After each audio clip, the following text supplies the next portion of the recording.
BMP TV Professional Update. Habari ya mida ndugu mpenzi mtazamaji wa BMP TV online popote ulipo, sauti yako ya uhakika ya habari, taarifa na uchambuzi wa matukio makuu kutoka hapa nyumbani na duniani kote. Ni mimi Bila Pengo Ulua na kuletea habari kamili kwa mdoto tusikie pamoja kwenye habari za leo. Leo tarehe 6 Novemba 2025. Na sasa tuende moja kwa moja kwenye mtasari wa habari za leo. DRC. Mapigano yaendelea mashariki mwa Kongo licha makubaliano ya kusitisha vita. M23 yatangaza ajira ya zaidi ya mahakimu 400 katika maeneo wanayoyadhibiti. Pande zote za shutumiana kwa ukiukaji wa mkataba wa amani uliotiwa saini mjini Doha. Kunayo na mengineyo, baki nasi ili kupata kile kinachojiri katika nchi ya kidemokrasia ya Kongo na dunia nzima kwa ujumla. Habari kamili. Hali ya usalama katika Jamhuri ya Kidemokrasia ya Kongo DRC inaendelea kuzorota kufikia tarehe 6 Novemba 2025, hasa katika mikoa ya Kivu Kaskazini na Kivu ya Kusini, ambapo mapigano makali yameendelea kushuhudiwa kati ya jeshi la serikali FARDC na waasi wa M23 licha makubaliano ya kusitisha vita yaliyotiwa saini hivi karibuni mjini Doha, Qatar. Uimarishaji wa utawala wa M23 mnamo tarehe 3 Novemba, kundi la M23 likishirikiana na muungano wa Alliance Fleuve Congo lilitangaza rasmi mpango wa kuajiri mahakimu takriban 400 katika maeneo wanayoyadhibiti mashariki mwa Kongo. Taarifa hiyo ilieleza kuwa lengo ni kuimarisha utawala wa sheria na huduma kwa wananchi. Ingawa serikali ya Kinshasa imeeleza hatua hiyo kama jaribio la wazi la kuanzisha serikali sambamba ya kinyume na mamlaka halali ya taifa. Kwa mujibu wa vyanzo vya ndani, M23 imeanza pia kuanzisha miundombinu ya kiutawala ikiwemo ofisi za kodi, utambuzi wa vitambulisho vya ndani na usimamizi wa madini katika maeneo ya Masisi, Ruchuru na karibu na Goma.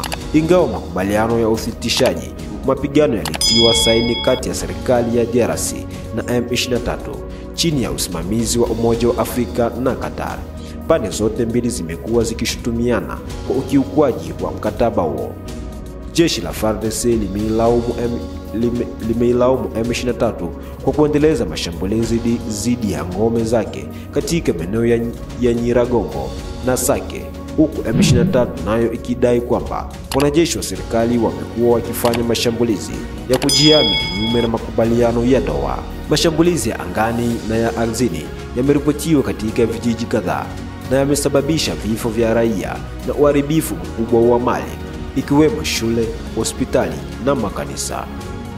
Pamoja na mapigano kuendelea, taarifa kutoka jeshi la serikali FARDC zinasema baadhi ya wapiganaji na maafisa wa M23 wameanza kujisalimisha kwa hiari katika maeneo ya Kale na Minova, wakikimbia ukosefu wa chakula na uchovu wa vita.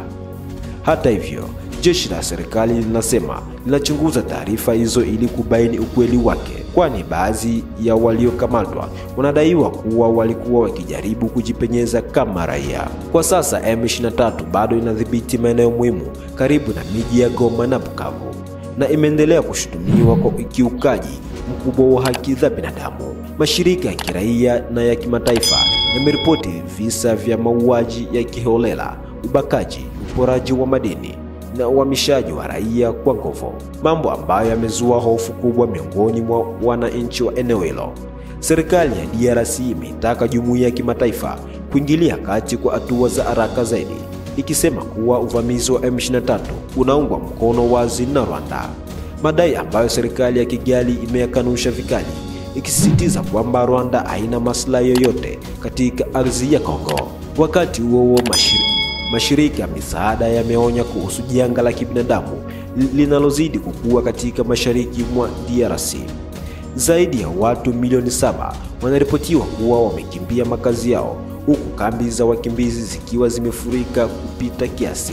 Upatikanaji wa chakula, maji safi na huduma za afya umekuwa changamoto kubwa, na kuna ripoti za magonjwa ya kipindupindu na malaria kuenea katika maeneo kadhaa ya Ituri, Masisi na Kale. Mashirika ya Umoja wa Mataifa kama UNHCR na OCHA yameomba msaada wa dharura kutoka kwa jumuiya ya kimataifa ili kunusuru maisha ya maelfu ya raia walioko katika hali ngumu zaidi. Waangalizi wa kisiasa wanasema hali hii inaonyesha mgogoro wa muda mrefu unaohitaji suluhu ya kisiasa badala ya kijeshi pekee. Wanasema juhudi za kidiplomasia lazima ziende sambamba na marekebisho ya ndani ya jeshi la FARDC, usimamizi bora na utajiri wa madini na majadiliano ya kweli kati ya serikali na makundi ya wasi.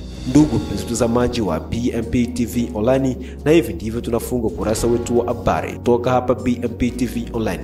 Endelea kuwa nasi kwa vipindi vingine vinavyofuata. Usisahau kusubscribe, kulike, kushare na kubonyeza alama ya kengele ili uwe kwanza kupata taarifa zetu mara zinapotoka.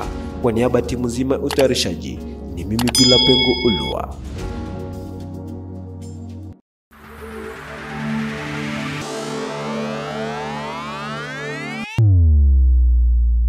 BMP TV Professional Update.